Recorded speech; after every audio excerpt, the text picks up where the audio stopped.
The silver trumpet.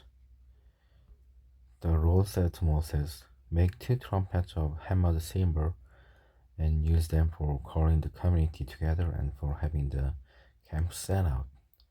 When both are sounded, the whole community is to assemble before you at the entrance to the tent of meeting. If only one is sounded, the leaders, the head of the clans of Israel, are to assemble before you. When a trumpet blast is sounded, the tribes camping on the east are to set out. At the sounding of a second blast, the camps on the south are to set out. The blast will be the signal for setting out. Together the assembly blow the trumpets, but not with the signal for setting out. The sons of Aaron, the priest, are to blow the trumpets. This is to be a lasting ordinance for you and the generation to come. When you go into battle in your own land against an enemy who is oppressing you, sound the blast on the trumpet. Then you will be remembered by the Lord your God and rescued from your enemies. Also at your times of rejoicing, your appointed festivals and new moon feasts, you are to sound the trumpets over your burnt offering and fellowship offerings, and they will be a memorial for you before your God. I am the Lord your God." The Israelites leave Sinai. On the 20th day of the second month of the second year, the cloud lifted from above the tabernacle of the covenant law. Then the Israelites set out from the desert of Sinai and traveled from place to place until the cloud came to rest in the desert of Paran. They set out this first time at the Lord's command through Moses. The divisions of the camp of Judah went first under their standard. Nahshon son of Amminadab was in command. Nethanel son of Juar was of the division of the tribe of Issachar, and Eliab son of Helon was of the division of the tribe of Zebulun. Then the tabernacle was taken down, and the Gershonites and Merarites who carried it set out. The divisions of the camp of Reuben went next under their standard. Elizur son of Shedar was in command. Shelumiel son of Zurishaddai was of the division of the tribe of Simeon, and Elisaph son of Deur was of the division of the tribe of Gad. Then the Kohathites set out, carrying the holy things. The tabernacle was to be set up before they arrived. The divisions of the camp of Ephraim went next under their standard. Elishama son of Ammihud was in command. Gamaliel son of Pedahujir was of the division of the tribe of Manasseh, and Abidan son of Gidoni was of the division of the tribe of Benjamin. Finally, as the rear guard for all the units, the division of the camp of Dan set out under their standard. Ahijah son of Ammishaddai was in command. Pagiel son of Oknan was of the division of the tribe of Asher, and Ahira son of Enan was of the division of the tribe of Naphtali. This was the order of march for the Israelite division as they set out. Now Moses said to Joab son of Reuel the Midianite, Moses' father-in-law, "We are setting out for the place about which the Lord said, 'I will give it to you. Come with us, and we'll treat you well, for the Lord has promised good things to Israel.' He answered, 'No, I will not go. I am going back to my own land and my own people.' But Moses said, 'Please do not leave us. You know where we should camp in the wilderness, and you can be our eyes. If you come with us, we will share with you whatever good things the Lord gives us.' So they set out from the mountain of the Lord and traveled for 3 days.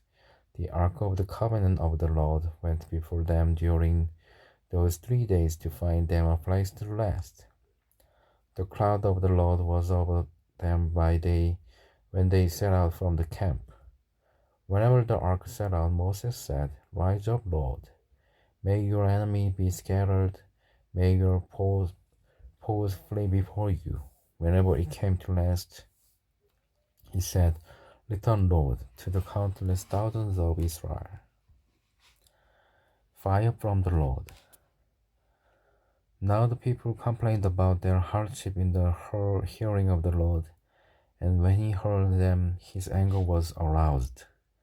Then fire from the Lord burned among them, and consumed some of the outskirts of the camp. When the people cried out to Moses, he prayed to the Lord, and the fire died down. So the place was called Taberah, because fire from the Lord had burned among them. Quail from the Lord. The rebel with them began to crave other food, and again the Israelites started wailing and said, "If only we had meat to eat.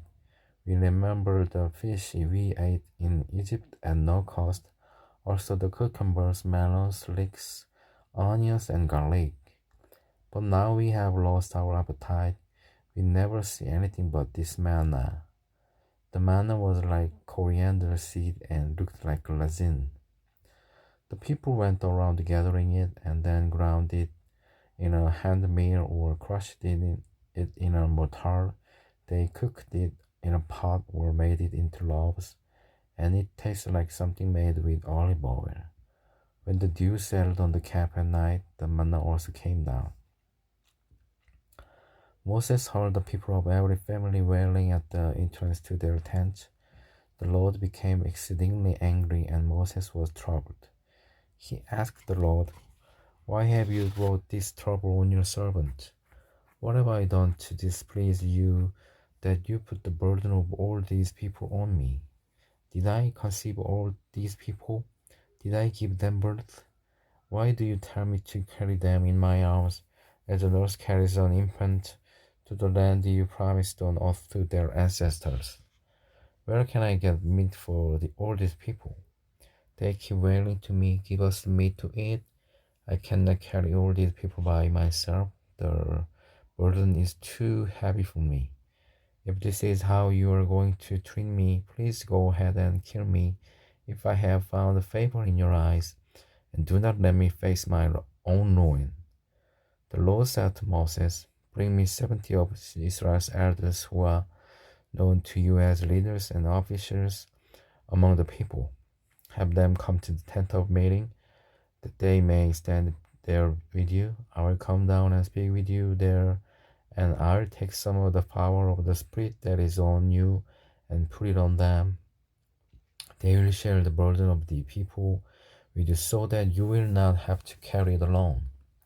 Tell the people, consecrate yourselves in preparation for tomorrow when you will eat meat. The Lord heard you when you wailed, 'If only we had meat to eat. We were better off in Egypt.' Now the Lord will give you meat, and you will eat it. You will not eat it for just 1 day or 2 days or 5, 10 or 20 days, but for a whole month, until it comes out of your nostrils and you loathe it, because you have rejected the Lord who is among you, and have wailed before him, saying, 'Why did we ever leave Egypt?'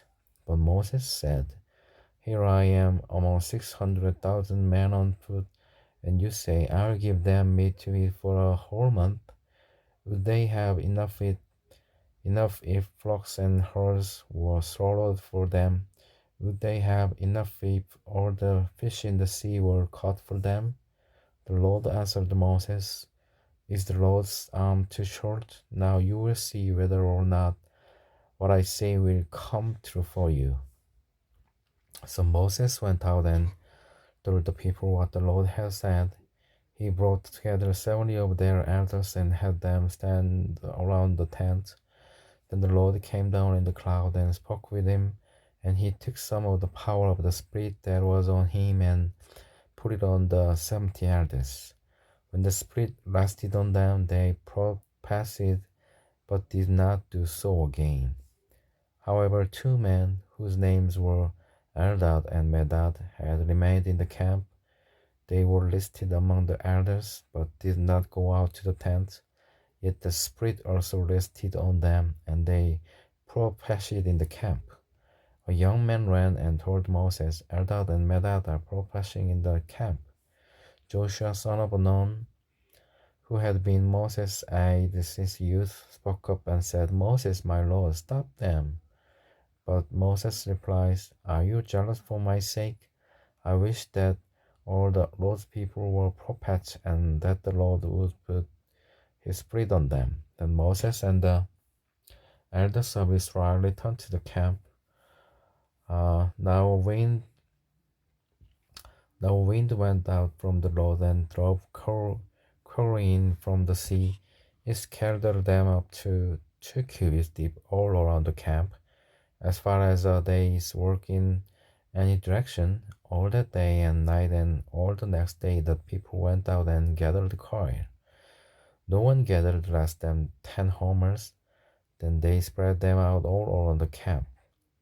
But while the meat was still between their teeth, and before it could be consumed, the anger of the Lord burnt against the people, and he struck them with a severe plague. Therefore the place was named Kibroth Hattava, because there they buried the people who had craved other food. From Kibroth Hattava the people traveled to Hazeroth and stayed there. Miriam and Aaron oppose Moses. Miriam and Aaron began to talk against Moses because of his Cushite wife, for he had married a Cushite. Has the Lord spoken only through Moses? They asked. Hasn't he also spoken through us? And the Lord heard this. Now Moses was a very humble man, more humble than anyone else on the face of the earth. At once the Lord said to Moses, Aaron and Miriam, come out to the tent of meeting, all three of you. So the three of them went out. Then the Lord came down in a pillar of cloud. He stood at the entrance to the tent and summoned Aaron and Miriam.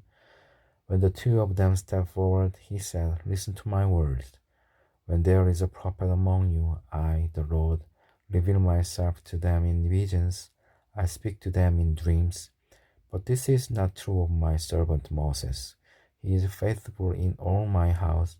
With him I speak face to face, clearly and not in riddles.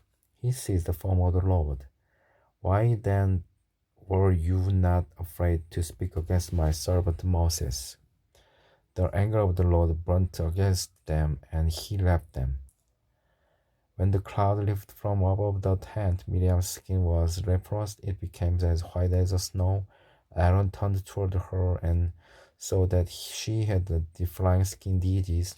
And he said to Moses, Please, my Lord, I ask you not to hold against us the sin we have so foolishly committed.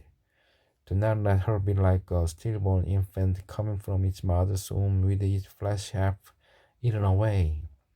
So Moses cried out to the Lord, Please, God, heal her. The Lord replied to Moses, If her father had spit in her face, would she not have been in disgrace for 7 days? Confine her outside the camp for 7 days. After that she can be brought back. So Miriam was confined outside the camp for 7 days, and the people did not move on till she was brought back. After that, the people left Hazeroth and encamped in the desert of Paran.